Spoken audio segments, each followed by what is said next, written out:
Lecture number 8 class 11th depreciation accounting. रजे, ये ना जो आज हमने क्वेश्चन करना है बड़ा ही इंपॉर्टेंट क्वेश्चन है, तो ध्यान से मेरे साथ साथ इस क्वेश्चन को समझना। चलिए स्टार्ट करते हैं। कहता है समीर ट्रांसपोर्ट कंपनी है, उसने 10 ट्रक परचेज करे हैं और 90,000 का एक ट्रक है। अगर 90,000 का एक ट्रक है तो बोल सकता हूँ जो 10 ट्रक होंगे वो कितने रुपीज़ के होंगे, वो 9 लाख रुपीज़ के होंगे। ठीक है, कब परचेज करा हमने? 1 अप्रैल 2019 बोले तो 1920 में हमने 10 ट्रक्स को परचेज करा है। चलिए 1 अक्टूबर 2021 को क्या हुआ? 1 अक्टूबर 2021 को क्या हुआ? कहता है one truck was involve in an accident and completely destroyed. एक ट्रक जो है वो एक्सीडेंट वगैरह हो गया और वो खराब हो गया। 56,000 was received from the insurance company. तो राजे हमारे लिए तो सिंपल एक ही बात है कि जो एक ट्रक है वो अच्छे से डिस्ट्रॉय हो गया और हम ये मानेंगे कि वो हमारे लिए 56,200 का सेल हो गया, क्योंकि वो ट्रक खराब हो गया। खराब होने के बाद इंश्योरेंस कंपनी ने मुझे 56,200 रुपीज़ पे कर दिए, तो इनडायरेक्टली मैं ये बोल सकता हूँ कि हमने एक ट्रक जो है वो सेल कर दिया। सेल समझ लो, खराब समझ लो, तो हमारी अकाउंटिंग के पॉइंट ऑफ व्यू से हम यही मानेंगे कि वो ट्रक हमारा खराब हो गया था और हमने उसको सेल कर दिया। सेल करने पे हमें 56,200 रुपीज़ रिकवर हो गए। आगे क्या करा? ऑन द सेम डेट, उसी दिन एक और ट्रक परचेज करा कंपनी ने, और वो कितने का परचेज करा? 1,10,000 का। उसी दिन बोले तो 1 अक्टूबर 2021। इसको मैं बोल सकता हूँ 21-22 और इसको भी बोल सकता हूँ 21-22। 1 अक्टूबर 2021 यहाँ पे लिख देता हूँ 21-22। ठीक है, तो उसके बाद क्वेश्चन क्या कह रहा है? इसके बाद एक और क्वेश्चन में अच्छी बात है, थोड़ा सा और पॉइंट अच्छा है। क्वेश्चन कह रहा है कि जो डेप्रीसिएशन है वो अपने 20% के हिसाब से लगानी है। ठीक है, क्वेश्चन ने बता दिया है तो हम उसकी बात मानेंगे, और 20% के हिसाब से डेप्रीसिएशन चार्ज कर देंगे। ये भी बात क्लियर होगी। बड़ी अच्छी बात एक और है इस क्वेश्चन में, वो क्या है कि company maintains the calendar year as its financial year. इसका मतलब क्या है ये समझ लो। ये ना राजे याद रखना, एग्जाम में ये क्वेश्चन ना बहुत बार आया हुआ है। तो क्या होता है कि बच्चों को आदत होती है कि हमारा अकाउंटिंग ईयर 1/4/2014 को स्टार्ट होके 31 मार्च 2015 को ही ख़त्म होता है। जितने भी आप बुक में से क्वेश्चन करोगे ना, तो 95% आपको इसी टाइप के क्वेश्चन मिलेंगे। लेकिन इस क्वेश्चन में थोड़ा अलग है। कहता है जो उसका अकाउंटिंग ईयर है ना, वो 1 को स्टार्ट होकर 31 दिसंबर को ख़त्म हो जाएगा। तो कोई दिक्कत नहीं है, इसको मुझे इस क्वेश्चन में ध्यान रखना है। तो एग्जाम में भी आप चेक करोगे कि आपका अकाउंटिंग ईयर कौन सा है। तो इसका मतलब क्या है, मैं एग्जांपल के थ्रू आपको समझा देता हूँ। मान लो कि अगर मैंने कोई ट्रक 1/4/2018 को परचेज करा, तो आपको आपके लिए आपने वो ट्रक 18-19 में परचेज करा। Yes sir. तो आपको पता आपने 18-19 में उसके ऊपर 9 मंथ की डेप्रिसिएशन लगानी है। क्यों सर 9 मंथ की क्यों? क्योंकि 1/4 को आपने परचेज करा तो डेप्रिसिएशन कौन कौन से मंथ की लगेगी? 4 की लगेगी, 5 की लगेगी, 6 की लगेगी, 7, 8, 9 की लगेगी, 10 की लगेगी, 11 की लगेगी, 12। और 12 को जाके आपका अकाउंटिंग ईयर खत्म हो जाएगा। उसके बाद आपका नेक्स्ट अकाउंटिंग ईयर शुरू हो जाएगा। 1/4/2018 को मैं 18-19 नहीं बोलूँगा। अगर कैलेंडर ईयर का क्वेश्चन है तो इसको बोलूँगा मैं कि 1/4/18 को मैं बोलूँगा कि मैंने 2018 में खरीदा। चलो और एक एग्जांपल ले लेते हैं। मान लो मैंने 1/10/2020 को कोई मशीन परचेज करी, तो बताओ कितने मंथ की डेप्रिसिएशन लगेगी? 10 की लगेगी, 11 की लगेगी, 12 की लगेगी। तो सबसे पहले इसको मैं कौन सा ईयर बोलूँगा? इसको मैं बोलूँगा कि ये 2020 ईयर है, और 2020 ईयर में 3 मंथ्स की डेप्रिसिएशन लगेगी। मान लो अगर मैंने कोई मशीन 1/2/2018 को खरीदी, तो मेरे लिए ये 2018 का साल है, और अगर 2018 का साल है तो मैं 11 महीने की डेप्रिसिएशन लगाऊंगा। कौन कौन से 11 महीने? Second, third, fourth, fifth, sixth, 7, 8, 9, 10, 11, 12। और 12 को जाके मेरा अकाउंटिंग ईयर जब वो ख़त्म हो जाएगा, मेरा नेक्स्ट ईयर स्टार्ट हो जाएगा। ठीक है, तो 1 से स्टार्ट होके ये 31 दिसंबर को जाके ख़त्म होता है। चलिए सर, अगर मैं कोई मशीन इस क्वेश्चन में सेल करता हूँ, मान लो आपने कोई मशीन 1/3/2019 में सेल कर दी, तो मैं बोलूँगा कि बेटा आपने 2019 में इसको सेल करा है। तो अगर 19 में सेल करा तो डेप्रिसिएशन कौन कौन से महीने की लगेगी? जैन की लगेगी, फेब की लगेगी और मार्च की लगेगी। चलो मैं एक बार बना के दिखा देता हूँ। ये आपका 2019 है। 2019 स्टार्ट कब होएगा? 1/1/2019 को। ख़त्म कब होएगा? 31/12/2019 को। और यहाँ पर आके डेट इज़ 1/3/2019 को हमने कोई मशीन सेल कर दी। तो सबसे पहले ये बताओ, आपने यूज़ कौन सा पीरियड करा है? ये वाला पीरियड मशीन यूज़ करा है या ये वाला पीरियड मशीन को यूज़ करा है? राजे यहाँ पे तो आके वो सेल होगी ना, तो इसके बाद तो हमने उसको यूज़ ही नहीं करा, हमने तो यूज़ ये वाला पीरियड करा है। तो ये वाला पीरियड कौन कौन सा है? एक तो जैन का मंथ है, एक फेब का मंथ है और एक मार्च का मंथ। चलिए एक और एग्जांपल ले लेते हैं। मान लो मैं बोलता हूँ कि मैंने 1/8/2017 को कोई मशीन सेल कर दी, तो उसको बोलूँगा मैं 2017 बोलूँगा। और डेप्रिसिएशन कौन कौन से महीने की लगेगी? 1 2 3 4 5 6 7, 1 2 3 4 5 6 7 मंथ की आपके पास डेप्रिसिएशन लग जाएगी। ठीक है, तो इसको अच्छे से अंडरस्टैंड कर लो, फिर भी हम क्वेश्चन के थ्रू इसको और अच्छे से समझने की कोशिश करते हैं। तो इस क्वेश्चन में क्या है कि हमारा जो अकाउंटिंग ईयर है, इसमें अकाउंटिंग ईयर फॉलो नहीं हो रहा। इसमें जो कंपनी है वो कैलेंडर ईयर के हिसाब से अपनी अकाउंटिंग कर रही है। कैलेंडर ईयर का मतलब क्या होता है कि उसका जो अकाउंटिंग ईयर है 1 को स्टार्ट हो जाएगा और उसका जो क्लोजिंग होएगा 31 दिसंबर को जाके उसकी क्लोजिंग हो जाएगी। ठीक है मेरे बेटा, चलिए अब क्वेश्चन को सॉल्व करते हैं। सॉल्व करने से पहले क्वेश्चन की इन्फॉर्मेशन जो है उसको बहुत अच्छे से नोट डाउन करना है, बहुत अच्छे से। तो ये बताइए, कंपनी ने कितने ट्रक खरीदे? 10 ट्रक खरीदे। राजे हम पहले क्या करते होते थे, अगर मैं एग्जांपल ले रहा हूँ, अगर मैं बोलूँ कि मैंने 1 लाख की मशीन परचेज करी, उसका 2/3 पोर्शन मैंने अलग डेट को सेल करा और बाकी जो बचा हुआ पोर्शन है 1/3 वो मैंने अलग डेट को सॉल्व करा। तो हम जब इसी चीज़ की वर्किंग करते थे तो अलग अलग करके वर्किंग करते होते थे ना, तो अभी मैं ट्रक्स की वर्किंग भी अलग अलग करके करूँगा। ऐसा नहीं है कि मैं 10 ट्रक खरीदे तो 10 के 10 ट्रक्स की अलग से वर्किंग करूँगा। मैं क्या करने वाला हूँ, मैं 90,000 इंटू 9 ट्रक्स की जो वर्किंग है वो अलग से करूँगा और 90,000 इंटू एक ट्रक की जो वर्किंग है वो मैं अलग से करूँगा। क्योंकि ये वाला जो ट्रक है ना, ये वाला ट्रक मेरे लिए सेल हो गया, क्योंकि वो डिस्ट्रॉय हो गया था और इंश्योरेंस कंपनी ने हमें कुछ पैसे दे दिए थे, तो हम उसको मान के चल रहे हैं कि वो तो हमारे लिए सोल्ड आउट हो गया था। अब जो सोल्ड आउट हो गया उसकी वर्किंग मैंने अलग से नोट डाउन कर ली, जो सेल नहीं हुआ उसकी वर्किंग मैंने अलग से नोट डाउन कर ली। चलिए तो इसको मैं बोल सकता हूँ, ये इसकी वैल्यू कितनी बन गई? 8,10,000 और इसकी वैल्यू कितनी बन गई? 90,90,000। कब परचेज करा ये क्वेश्चन ने परचेज करा 1 अप्रैल 2019 को। बोले तो 2019 में हमने उसको परचेज करा है। और डेट कौन सी है? डेट है 1/4/2019। तो यहाँ नहीं लिखता हूँ, यहाँ लिखता हूँ 1/4/2019, 1/4/2019। तो 2019 की भी डेप्रिसिएशन लगेगी। और उसके बाद हमने कितने सालों का अकाउंट्स मेंटेन करने हैं? 31 दिसंबर 2022 तक। तो 2020 की भी डेप्रिसिएशन लगेगी, 2021 की भी लगेगी, 2022 की भी लगेगी। अब ये वाला जो ट्रक है,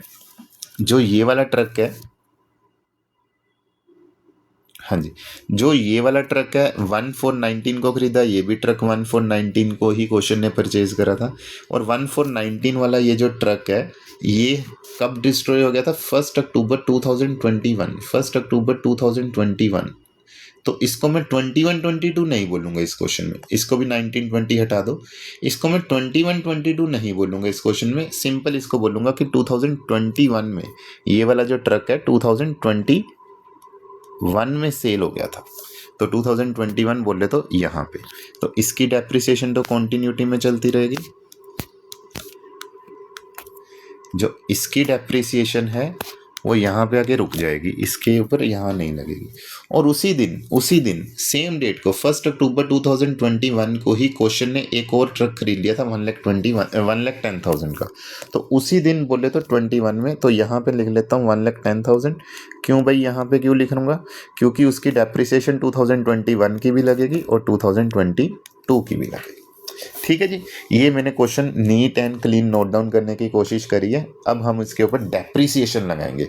तो डेप्रिसिएशन कितने परसेंट है इस क्वेश्चन में? इस क्वेश्चन में डेप्रिसिएशन जो वो 20% के हिसाब से है। तो यहाँ बताओ, यहाँ कितने मंथ की डेप्रिसिएशन लगेगी? 9 मंथ की। एक बच्चा कहता नहीं सर 12 मंथ की लगेगी क्योंकि मैंने 1 अप्रैल को परचेज कर लिया। राजे 1 अप्रैल को परचेज करा, नॉर्मली क्वेश्चन में 12 मंथ की ही लगती है, लेकिन ये क्वेश्चन 1 जन से स्टार्ट होकर 31 दिसंबर को ख़त्म हो जाएगा। और अगर मैं 1/4 बोले तो 1 अप्रैल को कोई चीज़ परचेज करता हूँ तो डेप्रिसिएशन 9 मंथ की लगेगी, ये बात ध्यान रहे। तो यहाँ पे 12 मंथ की ही कंटिन्यूटी में चलती रहेगी, 12 मंथ की ही चलेगी, यहाँ पे 12 मंथ की ही चलेगी। यहाँ पे आके वो ख़राब हो गया था, हमने सेल कर दिया था, डिस्ट्रॉय हो गया था। और सेल की डेट कौन सी है? 1 अक्टूबर 2021। तो 1 अक्टूबर का मतलब क्या? जो डेप्रिसिएशन लगेगी वो लगेगी जैन, फेब, मार्च, अप्रैल, मई, जून, जुलाई, अगस्त, सितंबर, 9 मंथ की डेप्रिसिएशन लगेगी। और यहाँ पे आके मैंने 1 अक्टूबर को ही ये एक नई चीज़ जो है वो परचेज करी थी। तो डेप्रिसिएशन कितने मंथ की लगेगी? अक्टूबर, नवंबर, दिसंबर, 3 मंथ की यहाँ पे डेप्रिसिएशन लगेगी। क्योंकि सेल की बात करूँ, यहाँ पे ही सेल हुआ है, यहाँ पे ही परचेज हुआ है। सेल के टाइम पे ये वाला पीरियड काउंट होएगा, परचेज के टाइम पे ये वाला पीरियड काउंट होएगा। ठीक है, तो ये वाला पीरियड 9 मंथ का है, ये वाला पीरियड 3 मंथ का। अकॉर्डिंगली मैंने लिख दिया, इसके ऊपर 9 मंथ की, इसके ऊपर 3 मंथ की। चलो सर, ये बात तो हमें अब अच्छे से क्लियर हो गई है, हम आगे चलते हैं। हमें ये कैलेंडर ईयर वाला कॉन्सेप्ट क्लियर है। इसके ऊपर डेप्रिसिएशन नहीं लगेगी, इसके ऊपर एज इट इज़ लगेगी, और इसके ऊपर भी एज इट इज़ 12 मंथ की ही लगेगी, क्योंकि कॉन्टिन्यूटी में क्वेश्चन चल पड़ा। चलिए, तो सबसे पहले इसकी बात करते हैं। इसकी कैलकुलेशन यहाँ पे कर देता हूँ। 8,10,000 के ऊपर कितने परसेंट चार्ज करूँगा मैं? 20% चार्ज करूँगा। 8,10,000 के ऊपर 20%। आगे बताओ क्या लिखूँगा? आगे लिखूँगा 9 मंथ्स की मुझे डेप्रिसिएशन कैलकुलेट करनी है। तो 9 मंथ्स की जो डेप्रिसिएशन कैलकुलेट करनी है, इसका जो आंसर है डेट इज़ 121,500। तो यहाँ पे लिख दूंगा 121,500। ठीक है, आप कैलकुलेशन देखना, मैं अपने एंड पे करने की कोशिश कर रहा हूँ। अगर कोई दिक्कत आएगी तो आप उसको नोट डाउन कर लेना। चलिए, अब इसकी बात करूं तो इसके लिए मैं क्या बोलूँगा? 90,000 के ऊपर 20%, और वो भी कितने टाइम की लगेगी? 9 मंथ्स की लगेगी। सर 90,000 के ऊपर 20% जो होता है वो 18,000 होता है, और 9 महीने की कितनी हो जाएगी? 13,500 रुपये, 13,500। चलिए, 8,10,000 के ऊपर यहाँ पे लगा दो 1,62,000, पूरे 12 महीने की लगेगी। अब 1,62,000 कैसे निकाला सर ने? 8,10,000 के ऊपर 20% लगा दिया, और पूरे 12 के 12 महीने की लगा दी। अब 90,000 के ऊपर 20% कितना होता है? 18,000। यहाँ पर 1,62,000, यहाँ पे 9 मंथ की अगेन लगेगी। तो 9 मंथ की कितनी होएगी? वो होएगी 13,500।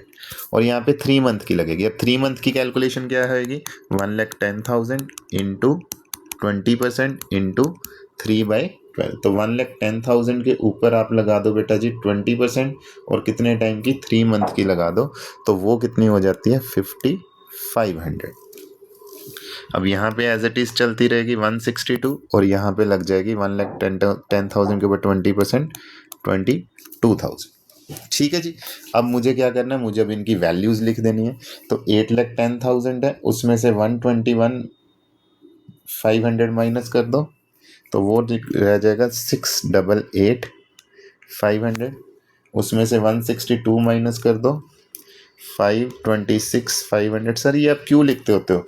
मैंने कहा बेटा आप बस लिखते जाओ, ये जो माइनस करने के बाद वाली वैल्यू है ये आपको लिखनी पड़ेगी। सर क्यों लिखनी पड़ेगी? क्योंकि बेटा इसके बाद जो मैं आपको नेक्स्ट टॉपिक सिखाऊंगा ना, वहाँ पे मुझे इस वैल्यू की बड़ी ज़रूरत पड़ेगी। तो इसलिए मैं आपको स्टार्टिंग में ही प्रैक्टिस करवा के चल रहा हूँ कि वैल्यू में से इसको क्या बोलते हैं? इसको बोलते हैं डेप्रिसिएशन, इसको बोलते हैं बुक वैल्यू। इसको बोलते हैं डेप्रिसिएशन, इसको बोलते हैं बुक वैल्यू। ये हमें ज़रूरत पड़ेगी आगे चल के। चलिए, अब जो 90,000 है उसके ऊपर सबसे पहले माइनस कर दो 13,500, तो वैल्यू कितनी रह जाएगी 76,500। अब उसमें से माइनस कर दो 18,000, तो वैल्यू कितनी रह जाएगी 58,500। अब उसमें से माइनस कर दो 13,500, उसकी वैल्यू रह जाएगी 45,000। अब 45,000 वाली जो मशीन है, इंश्योरेंस कंपनी ने मुझे कितने पैसे दे दिए थे 56,200। अब अगर इंश्योरेंस कंपनी ने मुझे 56,200 रुपीज़ दे दिए थे और 45,000 की मेरी बुक वैल्यू थी, तो मुझे क्वेश्चन में गेन हो जाएगा 11,200 रुपये का। 1,10,000 में से ये निकाल दो तो 104,500 बन जाएगा।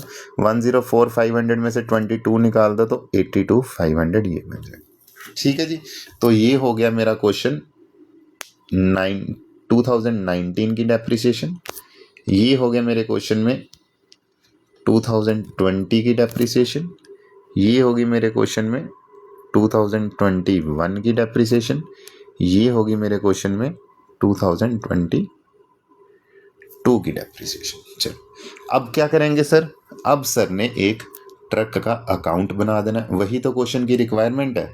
क्वेश्चन क्या अब हमसे डिमांड कर रहा है, क्वेश्चन हमें यही तो कह रहा है। क्या कह रहा है क्वेश्चन हमें कि आप बना के दो मुझे ट्रक अकाउंट। ठीक है जी, चलिए डेट पर्टिकुलर, आप भी बेटा नीट एंड क्लीन अपना लेजर अकाउंट बनाओगे ताकि हमें क्वेश्चन करने में कोई दिक्कत ना हो। जो बच्चा जितना नीट एंड क्लीन अपने अकाउंट फॉर्मेट्स को मेंटेन करेगा, उसको उतना ही इजी रहेगा अपने क्वेश्चन का आंसर फाइंड आउट करना।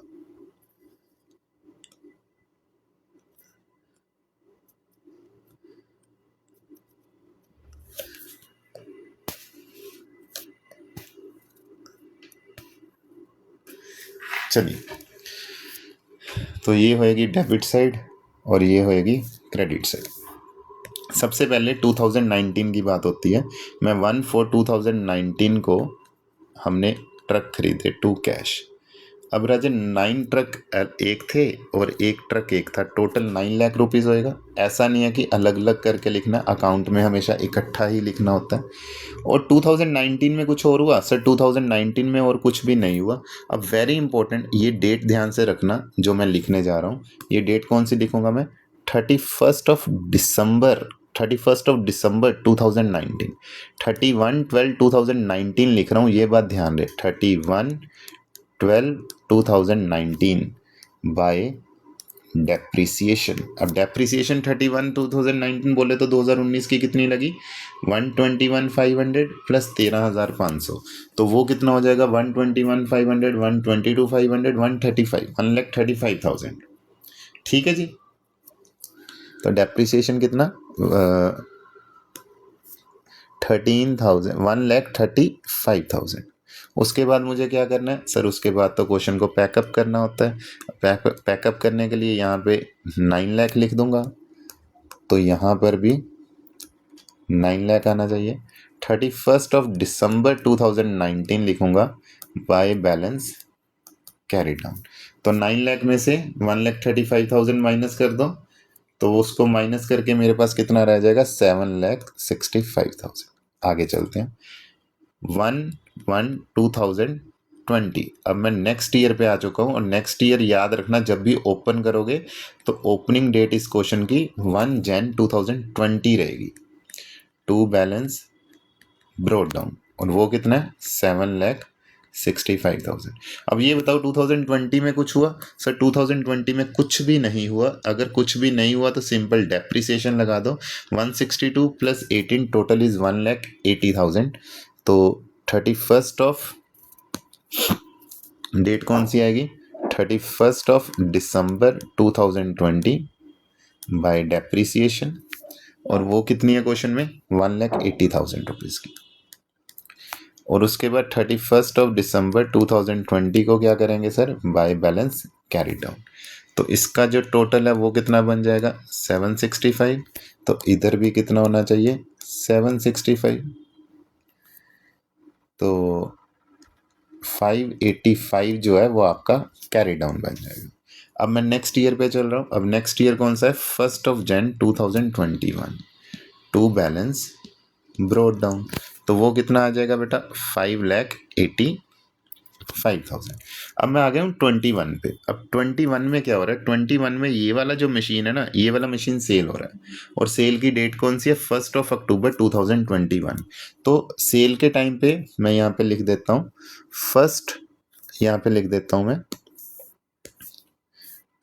हाँ जी, 1 October 2021, 1 October 2021, 1 October 2021। सर ये तीन चीज़ें क्यों लिखी? मैंने कहा एक तो मैं डेप्रिसिएशन लगाऊंगा, एक वो जितने में सेल होगी वो लिख दूंगा, और मुझे पता है कि सेल करते टाइम मुझे गेन हुआ है, क्योंकि मैं वर्किंग में कैलकुलेट कर चुका हूँ कि मुझे 11,200 रुपये का गेन हुआ, वो करूँ। अब डेप्रिसिएशन सबसे पहले 13,500 रुपये की डेप्रिसिएशन लग गई। कितने में सेल हुआ था? 56,200 में, और मेरे लिए जो गेन हो गया था वो हो गया था 11,200 का। ठीक है जी, ये सर ने सेल कर दिया मशीन को। सेल करने के बाद क्या होएगा सर? 1/10/2021 को ही मैं एक और मशीन परचेज कर लेता हूँ। जो मशीन परचेज करता हूँ उसकी वैल्यू है 1,10,000 रुपीज़। उसकी वैल्यू कितनी है? 1,10,000 रुपीज़।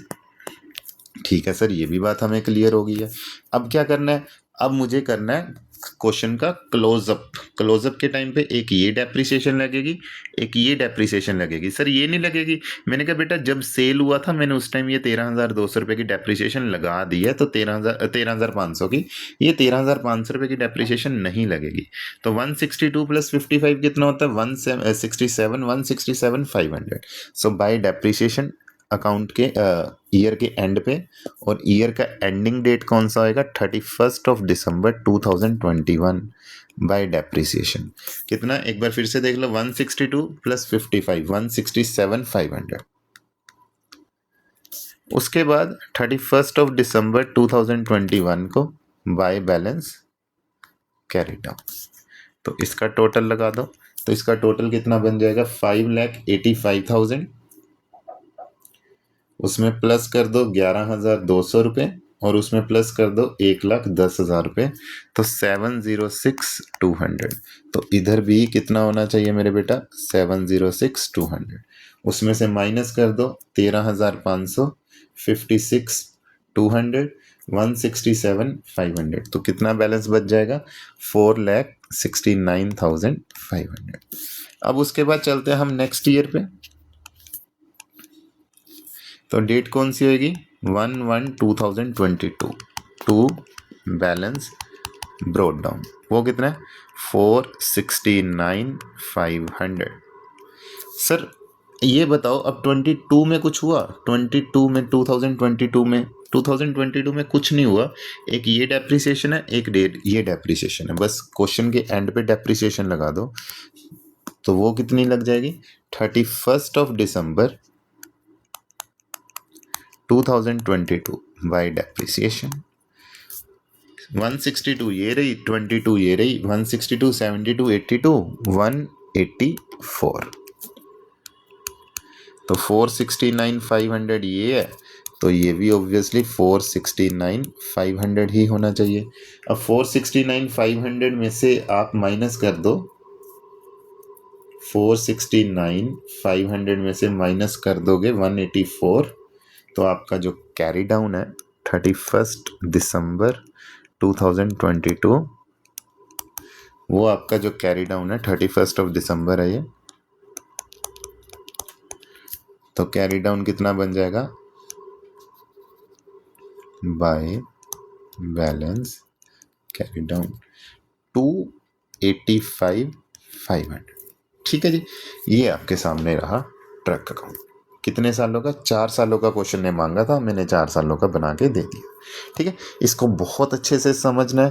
कैलेंडर ईयर का क्वेश्चन है, इस क्वेश्चन में ये बात ध्यान रखना है, कैलेंडर ईयर का मतलब 1 जन से स्टार्ट होकर 31 दिसंबर को ख़त्म होएगा। और दूसरी बात क्या है कि 10 ट्रक खरीदे थे, जो ट्रक सेल हो रहा है मैंने उसकी वर्किंग अलग से कर दी है, और जो ट्रक सेल नहीं हुआ मैंने उसकी वर्किंग अलग से कर दी है। ठीक है, ये बात क्लियर होगी। अब इसके बाद क्या करना है, इसके बाद मैं आपको एक और क्वेश्चन दे देता हूँ इसी टाइप का। तो आपने क्या करना है, इस क्वेश्चन को बहुत अच्छे से सॉल्व करना है, और ये आपकी स्क्रीन के ऊपर है। अब सॉल्व करने के बाद अगर कोई दिक्कत आएगी, कोई डाउट आएगा, या अगर आपको आंसर चाहिए होएगा तो मुझे बताना, मैं आपको उसका आंसर भी प्रोवाइड कर दूंगा। ये आपके सामने क्वेश्चन है, ये क्वेश्चन नंबर 17 जो है, ये आपने प्रैक्टिस है, आपके लिए प्रैक्टिस है, सेम टू सेम क्वेश्चन जो हमने अभी 2 मिनट पहले सॉल्व करा। ठीक है बेटा जी।